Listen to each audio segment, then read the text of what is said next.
Bonjour à toutes et à tous et bienvenue dans cette vidéo qui va vous rappeler quelques souvenirs chimiques qui peuvent vous être bien utiles en CPGE, quelle que soit la filière que vous avez choisie. Aujourd'hui, on s'intéresse à l'équilibrage des équations chimiques. Car oui, la chimie est la science des réactions et il est important de savoir comment faire pour équilibrer rapidement tout cela.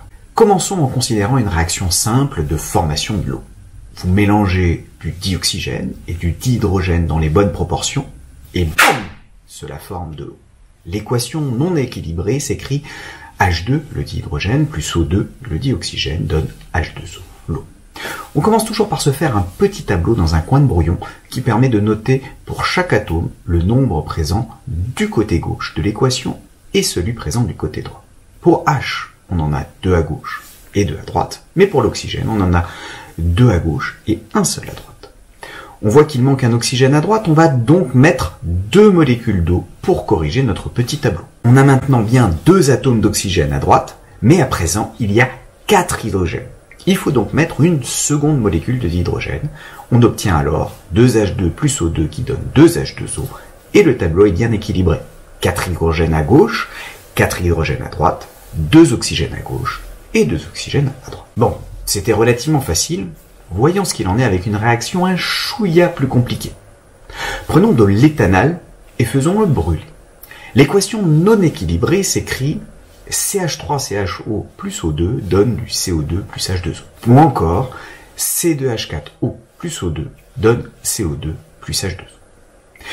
Énonçons un petit algorithme pour procéder à l'équilibrage. En premier lieu, on repère les atomes qui interviennent seuls dans une molécule, comme ici l'oxygène dans le dioxygène. Ceux-là, on les garde pour la fin. En avant-dernier, on garde les édifices qui contiennent l'élément précédent et un seul autre, comme ici le CO2, carbone plus l'oxygène, ou le H2O, hydrogène plus oxygène.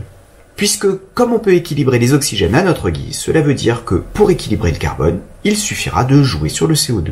Et pour l'hydrogène, il suffira de jouer sur H2O. Les oxygènes s'ajustant automatiquement à la fin. Il ne reste plus qu'à regarder l'édifice moléculaire le plus compliqué de l'affaire, et on essaye d'équilibrer les atomes qui y apparaissent. Ici, c'est l'éthanal, C2H4O, et on va commencer par le carbone. Dans l'état actuel, on a le tableau suivant.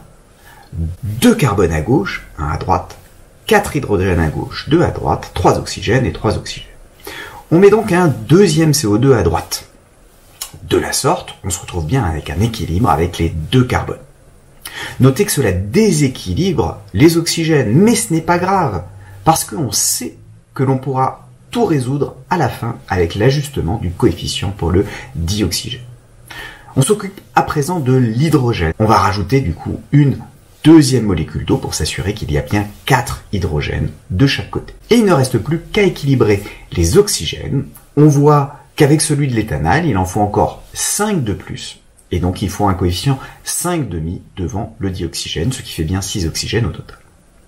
On a donc notre équation qui est bien équilibrée à présent, avec des atomes en bon nombre de chaque côté. Bon, certes, si jamais on n'aime pas les fractions de molécules, ce qui peut se comprendre, il suffit de multiplier tous les coefficients par 2 et on obtient 2 éthanal plus 5 dioxygène qui donne 4 dioxyde de carbone et 4 molécules d'eau. On a bien 2 fois 2 égale 4 carbone à gauche, 4 à droite, 2 fois 4 égale 8 hydrogène à gauche et 4 fois 2 égale 8 à droite. Et finalement, 2 plus 5 fois 2 égale 12 oxygènes à gauche et pareil à droite. Vous voyez qu'avec un tout petit peu de méthode, en général, cela converge assez rapidement. Allez, faisons un dernier exemple pour la route. Un qui devrait vous challenger un petit peu. Prenons une équation d'oxydoréduction. C'est toujours sympathique à équilibrer. Par exemple, la réaction du dichromate, Cr2O7-, avec les ions bromure, Br-, qui donne du Cr3+, avec du dibrome, Br2. Pour équilibrer, vous avez en outre le droit de rajouter des H+, et des H2O à l'endroit qui vous semble le plus adéquat. Réfléchissez bien, mettez sur pause, et on se retrouve quand vous aurez résolu l'affaire. C'est bon? Alors, essayons de le faire avec la méthode précédente, même si on verra qu'il est bien plus efficace dans ce cas de travailler par demi-équation. En premier lieu, on voit qu'avec des oxygènes à gauche, il nous faut forcément des oxygènes à droite, et donc de l'eau du côté droit. Ce qui introduit des hydrogènes à droite, d'où la présence d'H+, du côté gauche. On a alors Cr2O7 plus Br- plus H+, qui donne Cr3+, plus Br2, plus H2O. En observant l'équation, on voit que les bromes jouent dans leur coin, et s'équilibreront l'un l'autre. Il suffit d'un facteur 2 à gauche. De la même manière, les chromes vont s'auto-équilibrer. Il va suffire d'un facteur 2 à droite. Essayons pour voir si on a de la chance. On prend 2 Cr3+ à droite, 2 Br- à gauche. Il faut donc 7 H2O pour équilibrer les oxygènes, et en retour, 14 H+, du côté gauche. C'est parfait, non? Attendez. Ah bah non! Les charges, elles ne s'équilibrent pas. On a 2 moins plus 2 fois 1 moins plus 14 plus, c'est-à-dire 10 plus à gauche, mais seulement 2 fois 3 plus, c'est-à-dire 6 plus à droite. Bon, en fait, pour ce type d'équation d'oxydoréduction, le mieux est de passer par les demi-équations qui font intervenir des électrons explicitement, puis de se débrouiller pour les combiner de manière à ce qu'il y ait autant d'électrons échangés d'un côté et de l'autre, afin justement qu'ils disparaissent de l'équation globale. Alors commençons par l'équation facile. Br- donne Br2. Déjà, où se placent les électrons? Ici, il est clair que c'est à droite, parce que sinon, impossible d'équilibrer les charges. Soit, Br- donne Br2 plus un électron. On équilibre ensuite les bromes. 2 Br- donne Br2 plus un électron. Et il ne reste qu'à équilibrer les charges. 2 moins à gauche, un seul à droite, on a donc 2 Br- donne Br2 plus 2 électrons. Bon, regardons la seconde demi-équation. On a du Cr2O7 qui donne du Cr3+. Déjà, si les électrons étaient à droite, précédemment, là ils sont forcément à gauche, même si ça apparaît pas forcément de prime abord vu les charges.